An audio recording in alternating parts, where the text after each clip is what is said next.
Bulletin में आप सभी का बहुत स्वागत है। आपके साथ में हूं नलिनी पांडे। सबसे पहले बड़ी खबर, हेमकुंड साहिब गुरुद्वारे के पास इसी हफ्ते एवलांच आया था और उसकी तस्वीरें अब सामने आई हैं। बर्फ का पहाड़ अचानक से कैसे गिर रहा है वो दिखाते हैं आपको। ये देखिए, इस एवलांच में कुल 6 लोग फंसे, जिसमें 5 को सुरक्षित बाहर निकाल लिया गया है।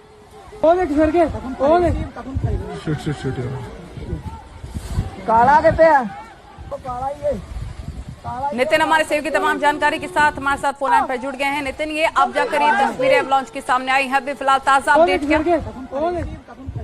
जी निश्चित रूप से इसी हफ्ते पहले ये हेमकुंड साहिब पैदल मार्ग पर अदलापुरी के आगे अब उसका जो वीडियो है ये सामने आ रहा है। आप देखिए किस तरीके से वीडियो नीचे की तरफ खिसक रहा है, कुछ लोग फंसे हुए हैं और वो लोग देखिए किस तरीके से नीचे की तरफ भी खिसक रहे हैं, जिसमें 5 लोगों को उसी दौरान सुरक्षित निकाल दिया गया था, जबकि एक महिला इस पूरी घटना में उसकी मौत हो गई थी। दूसरे दिन उसका शव बरामद कर लिया गया। तो कहीं ना कहीं इस तरीके के एवलांच जो आते हैं वो बड़े खतरनाक होते हैं।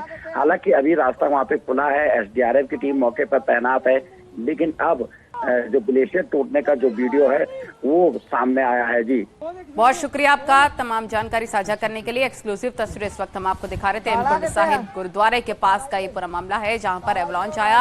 हालांकि राहत वाली खबर ये बताई जा रही है कि जो लोग फंसे हुए थे उसमें उन लोगों को बाहर निकाल लिया गया है। लेकिन आप एवलांच के ऊपर की जरा अगर तस्वीरें देखेंगे, ऊपर नजर डालेंगे तो वहां पर आवाजाही होती है लोगों की और वहां पर एवलांच आ जाना, और यही वजह है कि कई लोग इसमें फंसे हुए थे। लेकिन राहत वाली बात यह है कि जो लोग फंसे थे 6 की संख्या में, उनको बाहर निकाल लिया गया है, उनका रेस्क्यू कर लिया गया है। और अक्सर उत्तराखंड से एवलांच की तस्वीरें सामने आती रही हैं। ये बर्फ का पहाड़ होता है जो कि टूट के नीचे गिरता है। एक्सक्लूसिव तस्वीरें इस वक्त हम आपको दिखा रहे हैं न्यूज़ 18 पर। इसी हफ्ते एवलांच आया था।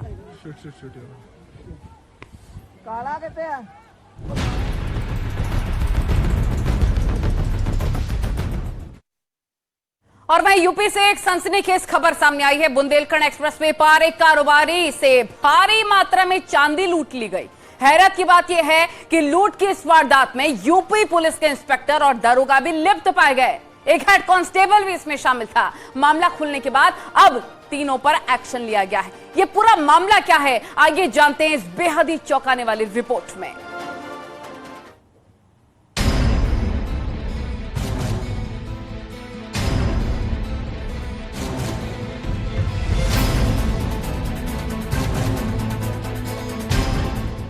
पुलिस जनता की रक्षा सुरक्षा के लिए होती है, लेकिन जब यही पुलिस जनता को ही लूटने लगे तो फिर जनता किस पर विश्वास करे। खाकी पर दाग और बेहद ही शर्मसार करने वाले इस कारनामे के पीछे यूपी पुलिस के ही कुछ भ्रष्ट कर्मचारियों का हाथ है। दरअसल 6 जून को बांदा के कारोबारी मनीष सोनी अपनी कार से औरैया जा रहे थे। कार में उनके साथ 2 रिश्तेदार और ड्राइवर भी था। कार में 50 किलो चांदी रखी हुई थी। बुंदेलखंड एक्सप्रेसवे पर पहुंचते ही 4 से 5 लोगों ने मनीष सोनी की कार रोकी, उन्हें धमकाया, कार में रखे चांदी से भरे 2 थैले लूट लिए और इसी के साथ कार ड्राइवर को अपने साथ ले गए और उसे घटनास्थल से तकरीबन 50 किलोमीटर दूर छोड़ दिया। 200 मीटर पहले उन्होंने मेरे को हाथ दिया और 2 पुलिस वर्दी में थे, एक डबल स्टार लगाए हुए थे, एक सिपाही वर्दी में थे, 2 लोग सिविल ड्रेस में थे। उन्होंने गाड़ी में हाथ गन पॉइंट में दिखा कर गाड़ी रोकी हमारी, और रोकने बाद उन्होंने गाड़ी की पूरी चेकिंग करी और चेकिंग करने के दौरान उन्होंने हमारी डिग्री चेक करी, आगे चेक करी। उनको 2 झोले मिले। उन 2 झोलों के लिए उन्होंने हमसे कहा बिल दिखाइए। हमने कहा सर आप हमारा बिल देखिए, ये सब बिल है। तो उन्होंने मेरा फोन छीन लिया। फोन छीनने के बाद उन्होंने भाभी का, भैया का, ड्राइवर का, सबका फोन छीन लिया और फोन छीनने के बाद वो ड्राइवर को ले गए गाड़ी में। कितना माल था उसमें? उसमें सर 50 किलो चांदी थी। कारोबारी ने लूट के अगले दिन ही मुकदमा दर्ज कराया। पुलिस ने जांच तेज की। घटना वाले रूट की सीसीटीवी फुटेज निकलवाई गई, जिसके बाद लूट की वारदात से पर्दा उठ गया। सीसीटीवी से चौंकाने वाली जो बात सामने आई, उससे पुलिस टीम के भी होश उड़ गए। वारदात में कानपुर के दारोगा, इंस्पेक्टर और हेड कांस्टेबल लिप्त पाए गए। औरैया एसपी और कानपुर देहात के एसपी की अगुवाई में दारोगा के सरकारी आवास पर धावा बोला गया और लूटी हुई 50 किलो चांदी बरामद कर ली गई। साथ ही एक राइफल और कार भी जब्त कर ली गई। कि ये जो चोरी की गई चांदी है इसको लोगों ने भोगनीपुर में कहीं रखा है और जमीलुद्दीन, संजय चकवा, रफत खान और राकेश, ये सब लोग जो चोरी में उपयोग की गई ये चांदी को चोरी और लूट के घटना में उपयोग की गई स्कॉर्पियो थी, उसमें लेकर ये लोग औरैया की तरफ आए हैं, जहां से वो भोगनीपुर की तरफ जा रहे हैं। कानपुर देहात से पहले इनको जालौन और औरैया के रास्ते में इनको रोका गया, रोककर पूछताछ की गई तो उन्होंने घटना को कबूल किया। कानपुर देहात के इंस्पेक्टर अजय पाल, एसआई चिंतन कौशिक, हेड कांस्टेबल रामशंकर यादव को तत्काल प्रभाव से निलंबित कर दिया गया। सभी देहात के भोगनीपुर थाने में तैनात थे। इसके बाद एसपी ने जैसी जानकारी में तत्काल एक मुकदमा पंजीकृत किया और अलग अलग तरह की टीम्स बनाई गई जो हर प्रकार का इलेक्ट्रॉनिक और फिजिकल एविडेंस को कलेक्ट कर रही थी। इस टीम को सफलता मिली है, एसपी औरैया की टीम को, और आज देर रात और सुबह इसमें 6 लोगों को गिरफ्तार किया गया है। बताया जा रहा कि कारोबारी मनीष सोनी के जानकार शख्स ने उनके बारे में जानकारी मुहैया कराई थी। जानकार मनीष की दुकान में काम करता था, लेकिन मनीष ने उसे नौकरी से निकाल दिया था, जिसके बाद उसने अपने दोस्त और पुलिस वालों की मिलीभगत से लूट की इस वारदात को अंजाम दिया। न्यूज़ 18 के लिए औरैया से दिनेश शाक्य की रिपोर्ट।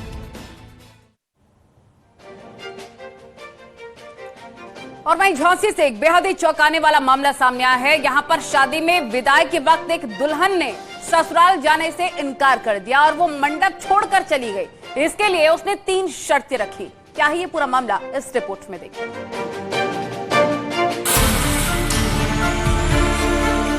झांसी में रहने वाले इस परिवार को ऐसा सदमा लगा है कि वो उससे उबर नहीं पा रहा। इसके पीछे की वजह बेहद ही चौंकाने वाली है। दरअसल मानवेंद्र नाम के इस युवक की 6 जून को शादी हुई थी। घर में खुशी का माहौल था। मानवेंद्र ने अपनी दुल्हन के साथ 7 फेरे भी लिए थे, लेकिन जब विदाई का वक्त आया तो दुल्हन ने परिवार के सामने ऐसी शर्त रख दी जिससे मानने से मानवेंद्र के परिवार ने इनकार कर दिया और इसके बाद दुल्हन अपने ससुराल में जाने के बजाय मुंह बोले पिता के साथ उसके घर चली गई। यानी दूल्हा पक्ष की माने तो उनके अरमानों पर पानी फिर गया। इन बहुत सी शर्तों से हम खिलाफ थे। तो हमने कहा कि इस तरह की शर्तें होती नहीं, आप किस तरह की शर्त रख रहे हो?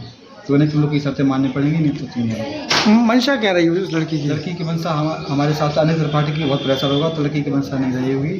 तो उसी प्रकार से लड़की जब रस्म होने के बाद लड़की चली गई। कछु के तुम कहते रहो कि हम अच्छे हैं, वो कह दे कि नहीं जो आम नहीं है, आम है, वो कह दे आम नहीं है, मिली है, तो मोनी कहती मिली है। बस में तांत्रिक, आप तो कहती तांत्रिक। हाँ, वो कुछ तांत्रिक तो करेंगे। झांसी के बरुआ सागर कस्बे का ये हैरान कर देने वाला मामला सामने आया है।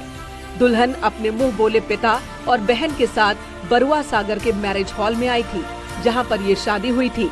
ढोल नगाड़ों के साथ बारात भी मैरिज हॉल पहुंची। यहाँ टीका, जयमाला और 7 फेरे जैसी सभी रस्में निभाई गयी। विदाई के दौरान दुल्हन के मुंह बोले पिता ने दूल्हे और उसके परिवार के सामने 3 शर्तें रख दी। पीड़ित परिवार के मुताबिक जो शर्तें थी वो कुछ इस तरह से थी। पहली शर्त, दूल्हे के साथ दुल्हन का कोई वैवाहिक संबंध नहीं होगा। दूसरी शर्त, उसके मुंह बोले पिता कभी भी किसी भी समय घर बेरोक टोक आ जा सकते हैं। और तीसरी शर्त थी कि विदाई में उसकी छोटी बहन भी साथ जाएगी।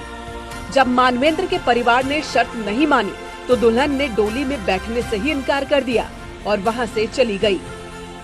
जैसा कहे, जितनी टाइम कहे वैसा करना। अगर तुम्हें ये शर्त मंजूर है तो ठीक है, वरना ये मकान ज्योति के नाम करो और तुम लोग फारिग हो जाओ, तुम लोग घर छोड़ के भाग जाओ।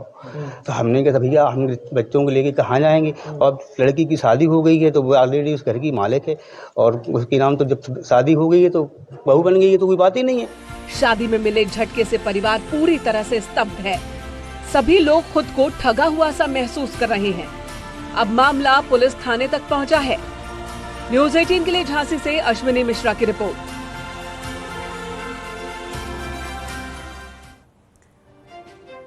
और वहीं प्रयागराज के लुकरगंज में माफिया अतीक अहमद ने जिस जमीन पर अवैध कब्जा किया था, अब उसी जमीन पर गरीबों के लिए आशियाने तैयार हो गए हैं। जमीन पर 76 फ्लैट्स बना दिए गए हैं, जिनकी आज आवंटन की घोषणा की गई है। बहुत जल्दी ही इनकी चाबी पर मालिकों को सौंप दिया जाएगा।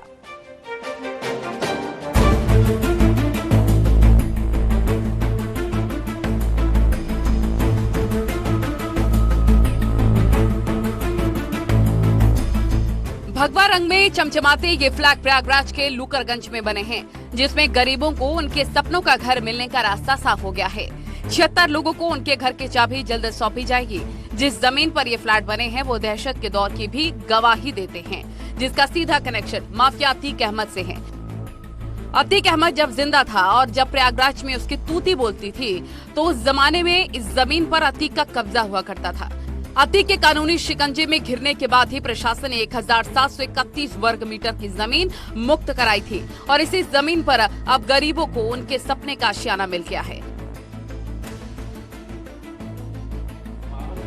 प्रयागराज में लुकरगंज इलाके में लॉटरी के जरिए फ्लैटों का आवंटन किया गया है। फ्लैट आवंटन में सभी वर्गों का खास ख्याल रखा गया है ताकि हर जरूरतमंद को फायदा मिले। आप देख सकते हैं कि ये इलाहाबाद मेट्रो स्टेशन का सभागार है, जो कि खचाखच भरा हुआ है और यहाँ पर जो रिजर्वेशन है उसके मुताबिक यहाँ पर लॉटरी सिस्टम से यहाँ पर आवंटियों को जो यहाँ पर आवंटन किया जा रहा है और इसकी चाबी भी जल्द तमाम जो आवंटी हैं उनको सौंप दी जाएगी। और इसके साथ ही साथ जो लोग यहाँ पर वंचित रहते हैं, क्योंकि 1590 लोगों को इसमें शामिल किया गया था, उनके लिए भी पीडीए का ये कहना है कि इसके बाद जो अन्य आवासीय योजनाएं होंगी उनमें उनको फिर से आवेदन करने का मौका भी दिया जाएगा। इलाहाबाद मेडिकल एसोसिएशन के सभागार में लॉटरी के जरिए 76 फ्लैट का आवंटन किया गया। प्रयागराज विकास प्राधिकरण के अधिकारियों की मौजूदगी में आवंटियों के नाम का ऐलान किया गया। संगीता श्रीवास्तव, गुरुशंकर लाल, गौरीशंकर लाल। एससी में दिव्यांग कैटेगरी में शांति देवी पहला फ्लैट उन्हें आवंटित हुआ है। उन्होंने पीएम और सीएम का आभार जताया। जिसकी उम्मीद नहीं थी सर वो मिला। आज के सालों से मैं भर रही हूँ लेकिन मुझे नहीं मिला अब तक। मैं विकलांग हूँ, जगह जगह किराए के मकान बदलते हुए थक गई हूँ सर। अच्छा, कभी सोचा था कि आपका घर नहीं है और मुख्यमंत्री जी इस तरह से प्रधानमंत्री आवास योजना के तहत माफिया से जमीन खाली कराकर गरीबों के लिए भी घर बनाएंगे? नहीं सर, मैं कभी नहीं सोची थी, लेकिन आज जो हुआ है। इसमें जो फ्लैट आवंटन हुआ है ये है मिस्टर कमल कुमार बिट्रोला, दिल से इनको फादर्स नेम है। प्रधानमंत्री शहरी Awas Yojana affordable housing scheme के तहत फ्लैट बनाए गए हैं। बेहद कम समय में ये फ्लैट बनकर तैयार हो गए हैं। प्रयागराज में माफिया से हम लोगों ने जमीन खाली कराई, जो उस पर माफिया का आवास था, उसका ऑफिस भी चलता था।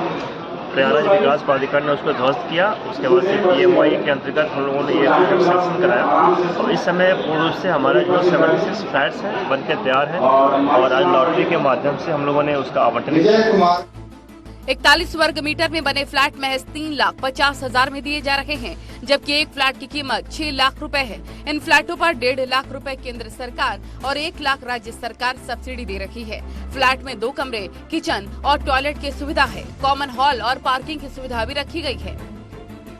इसमें गवर्नमेंट की गाइडलाइन है, शासनादेश है, जिसकी एक कमेटी बनी है। कमेटी के माध्यम से हम लोग फ्लैट का आवंटन करते हैं और गवर्नमेंट की गाइडलाइन है, उसमें कुछ आरक्षण की व्यवस्था है, जिसमें कि अन्य पिछड़ा वर्ग के लोग हैं, अनुसूचित जाति के लोग हैं, अनुसूचित जनजाति के लोग हैं, दिव्यांग लोग हैं, हमारे वरिष्ठ नागरिक हैं, उनके लिए व्यवस्था की गई। उसके मद्देनजर ही हम लोग इसका आवंटन करते हैं। 76 फ्लैटों के लिए 6030 लोगों ने आवेदन किया था। वेरिफिकेशन के बाद 1590 पात्र आवेदक मिले थे। लॉटरी में नाम आने वाले लाभार्थियों को कुछ दिनों बाद सीएम योगी आदित्यनाथ अपने हाथों से चाबी सौंपेंगे। इस जमीन पर गरीबों के लिए फ्लैट्स बनाने का ऐलान सीएम योगी ने किया था। 26 दिसंबर 2021 को सीएम योगी ने अपने ड्रीम प्रोजेक्ट का शिलान्यास किया था। प्रयागराज से सर्वेश दुबे की रिपोर्ट, न्यूज़ 18 के लिए।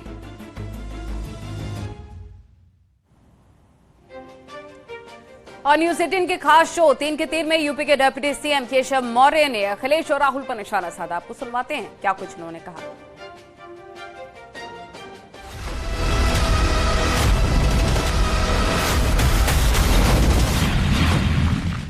और अब वक्त हमारे रैपिड फायर राउंड का हो गया है, जिसमें मैं एक नाम आपके सामने रखूंगी और एक वाक्य में जो पहला विचार आपके दिमाग में आता है वो आपको सामने रखना होगा। तो तैयार हैं आप? पहला नाम प्रधानमंत्री मोदी। हर समस्या का समाधान। अमित शाह इस राजनीति के चाणक्य हैं और देश की हर बीमारी का इलाज करने का काम उन्होंने किया है और आगे भी करेंगे। सीएम योगी आदित्यनाथ जी परिश्रम की पराकाष्ठा करने वाले और कर्तव्य के प्रति निष्ठावान लोग। अखिलेश यादव की कुंडली में सत्ता का योग नहीं। ब्रजेश पाठक जी मेरे मित्र हैं और जो काम उन्हें दिया गया शानदार ढंग से करते हैं। मायावती मायावती जी को प्रणाम करता हूं। अब उनकी राजनीति मुझे नहीं लगता है कि उत्तर प्रदेश में बची है। स्वामी प्रसाद मौर्य अखिलेश यादव जी के भोंपू। ओपी राजभर एक अपनी अलग पार्टी चलाते हैं और उस पार्टी के माध्यम से वह जो भी आवाज उठाते हैं उसको हम लोग सुनते हैं। राहुल गांधी राष्ट्र की समस्या है, कांग्रेस की समस्या है, इस समस्या से निजात लोग चाहते हैं। आजम खान आज राजनीति के दोराहे पर खड़े हैं। उनको ये नहीं समझ में आ रहा है कि मैं कुएं में कूदूं कि खाई में कूदूं। प्रियंका गांधी राहुल गांधी जी को खत्म करने और अपने को कांग्रेस का लीडर बनाने के लिए मेरा यह मानना है कि पूरी तरह से कोशिश कर रहे हैं। बहुत बहुत धन्यवाद केशव प्रसाद मौर्य जी, आपने सभी सवालों के बेबाकी से जवाब दिए 3 का तीर में। धन्यवाद। और उम्मीद करते हैं कि 3 का तीर कार्यक्रम हमारे दर्शकों को भी खूब पसंद आया होगा। और इसी के साथ आज 3 के तीर में इतना ही। अगले हफ्ते एक नई शख्सियत के साथ होगी मुलाकात। तब तक के लिए नमस्कार। धन्यवाद।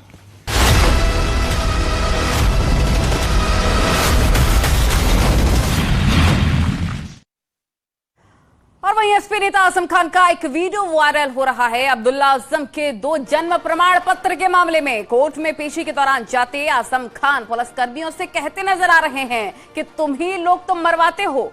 लखनऊ में जीवा हत्याकांड की घटना को लेकर आजम ने ये तंज कसा है। सुनिए। ज्यादा लोग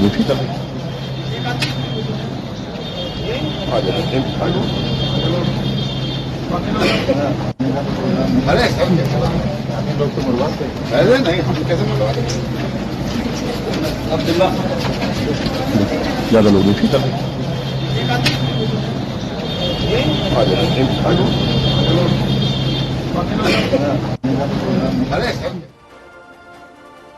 और वहीं 3 के तीर में डेप्यूटी सीएम केशव प्रसाद मौर्य के 2024 में मैनपुरी में जीत के दावे पर शिवपाल यादव ने पलटवार कर दिया है और कहा कि ये बड़बोले मंत्री हैं। अखिलेश यादव के नेतृत्व वाले गठबंधन ने इन्हें हरा दिया है। इनकी अपने विभागों में तो चल नहीं पा रही है, कोई काम नहीं कर पा रहे हैं। सुनिए।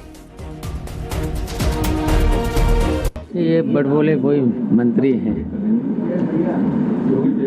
जिसको देखिए अखिलेश यादव के नेतृत्व वाले गठबंधन ने अभी थोड़े दिन पहले इनको हरा दिया है। तरीके से देखिए ये अपने विभागों में तो कोई चल नहीं पा रही है, कोई काम नहीं करते हैं, ये बड़बोले हैं। मैनपुरी में आपने देखा ही है, अभी डिम्पल यादव लड़े थे, कितने वोटों से जीते हैं और उसी तरीके से जिस तरीके से मैनपुरी में जीते हैं 2024 में, उसी मॉडल पर समाजवादी पार्टी अपने कार्यकर्ताओं को, संगठन को मजबूत करके भारतीय जनता पार्टी को इस देश से हटाने का काम।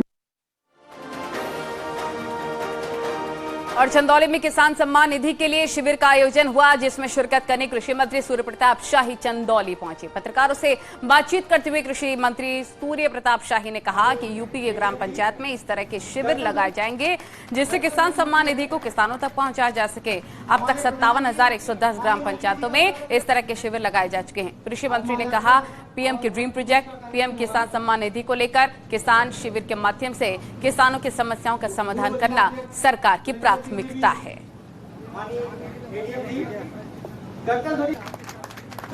होती है। हमारे प्रधान जी माननीय मंत्री जी का स्वागत करें। अब माल्यार्पण। और मेरठ थाना दौराला क्षेत्र में एक नाबालिग को शादी का झांसा देकर रेप का मामला सामने आया है। प्रेमी ने अब शादी से इनकार कर दिया है और इतना ही नहीं, नाबालिग के कुछ आपत्तिजनक फोटो सोशल मीडिया पर भी वायरल कर दिए हैं, जिसके बाद युवती न्याय की गुहार लगाने के लिए एसएसपी ऑफिस पहुंच गई, जिसके बाद पुलिस ने जांच शुरू कर दी है।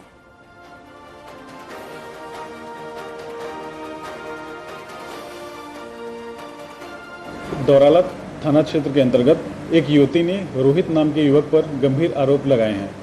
युवती उस युवक को पिछले 2-3 वर्षों से जानती है। इस संबंध में प्रार्थना पत्र प्राप्त हो गया है। इसमें जांच करके अग्रिम विधिक कार्रवाई की जा रही है।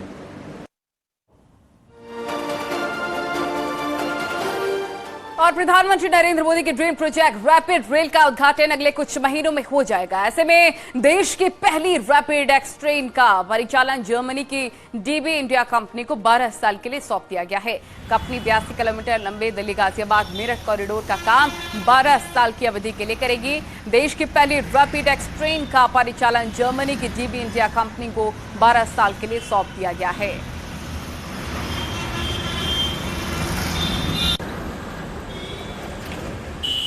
प्रधानमंत्री मोदी का ड्रीम प्रोजेक्ट कहे जाने वाले रैपिड ट्रेन का काम लगभग पूरा हो चुका है और अगले 2-3 महीने में इसकी सौगात आम जनता को भी मिल जाएगी। ऐसे में इसकी देखरेख का जिम्मा 12 साल के लिए जर्मनी की एक कंपनी को दिया गया है। आपको बता दें कि देश की जो पहली रैपिड ट्रेन है उसका परिचालन का जिम्मा जर्मनी की डीबी इंडिया कंपनी को 12 साल के लिए दिया गया है।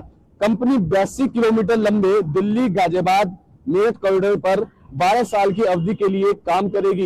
ये पहली ऐसी देश की रैपिड ट्रेन है जो कि दिल्ली से होकर मेरठ की ओर जाएगी और गाजियाबाद भी इसका स्टॉप होगा। फिलहाल की तस्वीरें मैं आपको दिखाना चाहूंगा। गाजियाबाद का ही यहाँ पर ये गुलदर स्टेशन है जो बनकर लगभग तैयार हो चुका है और इसके जो परिचालन के लिए 12 साल का जो कॉन्ट्रैक्ट दिया गया है जर्मनी की ये कंपनी है डीबी, उस कंपनी को काम दिया गया है जो कि 12 साल तक इस पूरे ट्रैक का 86 किलोमीटर जो ट्रैक है इसका परिचालन पूर्णतः संभालेगी। कैमरा पर्सन सतीश के साथ अमित राणा, न्यूज़ 18 उत्तर प्रदेश। और गाजियाबाद से गेमिंग धर्मांतरण से जुड़ी एक बड़ी खबर मिल रही है। पुलिस पूछताछ में नाबालिग का बड़ा खुलासा। एक नए ऐप की बद्दों ने जानकारी दी थी। सूत्रों के हवाले से बड़ी जानकारी आपको बता रखे हैं। एक साथ कई लोगों से जुड़ने को भी कहा था। वेलोरेंट नाम से ये गेमिंग ऐप है। नाबालिगों के बयान के आधार पर अब जांच पड़ताल शुरू हो चुकी है। ये बड़ी खबर इस वक्त हम आपको बता रखे हैं। और कितने नाबालिग गेम जिहाद में लिप्त हैं, शामिल हैं और कौन कौन इन्हें मजबूर कर रहा है धर्मांतरण के लिए, तमाम ऐसी चीजें हैं जो कि जांच का विषय है, जो कि पुलिस खंगाले में जुट गई है।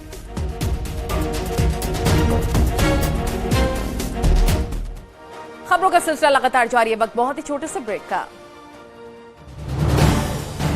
आप देख रहे हैं न्यूज़ 18 उत्तर प्रदेश उत्तराखंड।